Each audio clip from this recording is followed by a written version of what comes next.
A ver, la crisis tuvo un antecedente que fue en la década de los 90. La inestabilidad política dio lugar a que se produjeran,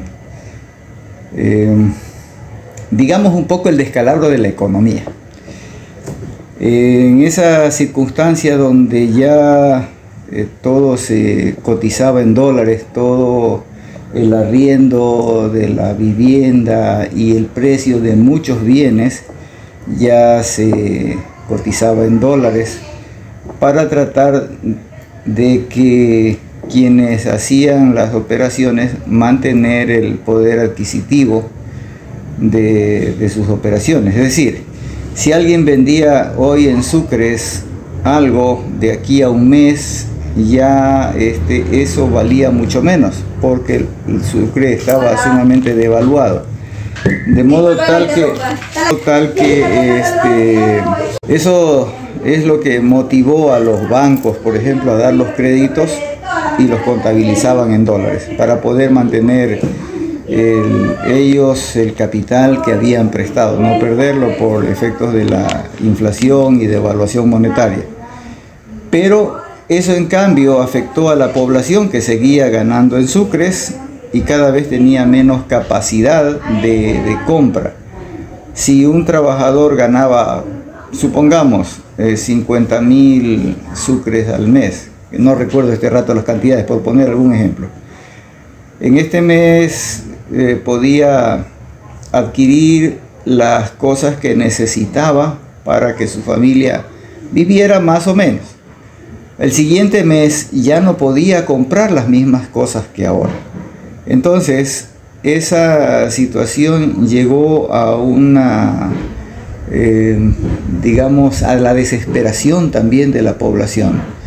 Y el Estado mismo se sentía asfixiado y se daba cuenta que la situación era caótica, que no podían controlar muchas cosas. Así es que se tomó, por eso, en 2000, la decisión por parte del presidente Gustavo Noboa, que le sucedió a Yamil Mahuad cuando Yamil Mahuad abandonó el poder, aunque la decisión ya literalmente estaba, pero Noboa la adoptó. Me parece que fue el 11 de febrero del año 2000 cuando se tomó la decisión de la dolarización. Puede que me equivoque, pero tengo esa fecha como idea. Entonces, la dolarización vino a generar una suerte de estabilidad para todas las personas, porque si usted ganaba 100 dólares ahora y le alcanzaba para comprar las cosas el otro mes, le seguía alcanzando para comprar. No obstante, se vino un problema para la población, lo que se denominó la sinceración de los precios, que consistió en poner todos los precios de bienes y servicios que antes teníamos a la par, es decir, a la internacionalización de los precios. Si el galón de gasolina, por ejemplo, en el exterior valía 3 dólares, se supone que acá tenía que valer 3 dólares. Si a ver, ¿qué se me puede ocurrir? Digamos que un televisor, ¿no es cierto? En el momento nuestro, al transformar de los precios que teníamos en sucres, daba lugar a que el televisor costara, supongamos, unos 300 dólares, pero en el mercado internacional ese televisor valía 500, entonces la sinceración de los precios llevó a que ese televisor, que transformado de sucres a dólares valía 300, tenga que venderse en 500. Entonces, otra vez la población ecuatoriana fue golpeada por esa medida que permitió el Estado, la llamada sinceración de precios, que no fue otra cosa sino que una medida especulativa de los agentes económicos para embolsarse más dinero, en tanto la población seguía con remuneración a la ecuatoriana, porque en ese momento se transformó el salario básico unificado se creó en ese momento con 85 y unos centavos, que no me acuerdo, 85.56 si no me equivoco.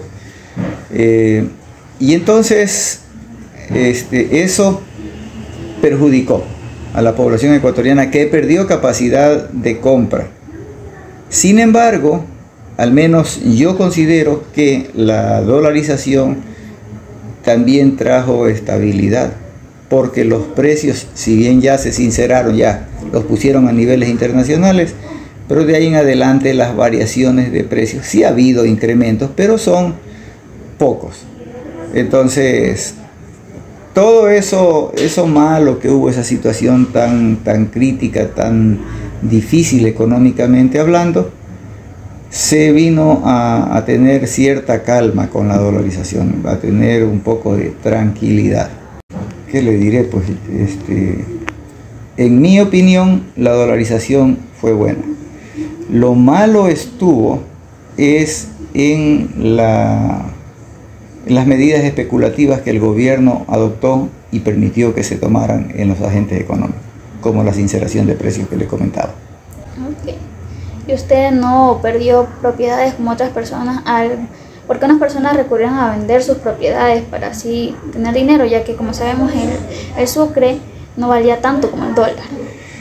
A ver, no tuve esa situación porque no estuve endeudado. Las personas que tuvieron eso fue aquellos que compraron bienes en dólares, que los compraron a un precio en sucres en ese momento, pero se los transformaron a dólares. Entonces, como el dólar iba subiendo, pero de manera vertiginosa, eso dio lugar a que si yo me hubiese endeudado en 1.000.000 de sucres, por poner una cantidad, resulta que al mes siguiente yo debía 1,5 millones, aún después de haber pagado ya una cuota. Y para el siguiente mes, es decir, para el tercer mes, yo ya debía posiblemente más de 2 millones. Es decir, el doble de lo que debía antes. ¿Por qué? Por el precio del dólar, el intercambio. El dólar iba, sube, y ahí entonces se dio lugar a que las deudas crecieran de manera exagerada y la gente se vio asfixiada, ya no podían pagar, entonces tuvieron que vender los bienes para pagar la deuda y quedaron endeudados. No tenían ya el bien y tenían una deuda que crecía. Ese fue otro factor o uno de los factores que dio lugar a la dolarización. Por eso el gobierno tomó esa decisión. El dinero que las personas teníamos en las instituciones financieras literalmente se pulverizó. ¿Por qué? Si usted tenía 1.000.000 de dólares, ese millón en ese momento antes de la dolarización, le hubiera servido para comprarse, digamos que una guaflera, ¿cierto? Una guaflera. Pero cuando se produce la dolarización, se produce a 25.000 sucres por dólar, cuando lo racional hubiera sido a un precio menor, es decir, al precio que en ese momento se compraba los dólares, que habría sido como a 6.000. Póngale que hubiera sido 10.000, pero fue a 25.000. Entonces, ¿cuánto dinero le quedaba a usted en dólares del millón de sucres? 40. Ese fue otro efecto, o fue otra afectación negativa a la población ecuatoriana, porque los bancos le recibían a usted en sucres. Usted no le podía depositar en dólares al banco, decir, a ver, yo le traigo aquí 1.000.000 de sucres que al precio del día colóquemelos en dólares. El banco no le aceptaba ese tipo de cosas. Usted podía tener una cuenta ganadólar, pero tenía que depositar dólares. Entonces, de ese modo también, lamentablemente, la población llana es la que siempre sale perjudicada por ese hecho de que de todos lados los bancos se defienden, las empresas se defienden con sus precios los van aumentando en función de la inflación y el pueblo ya no es el que tiene que pagar, como quiera que sea, tiene que pagar. Eso también fue terrible. Hubo mucha gente que tenía, diga usted, 100 millones y de pronto 4.000 dólares, que no le alcanzaba ya para comprar lo que hubiera comprado con los 100 millones devaluados. Le alcanzaba para comprar más con los 100 millones que con los 4.000 dólares. Esa fue una manera de perder también.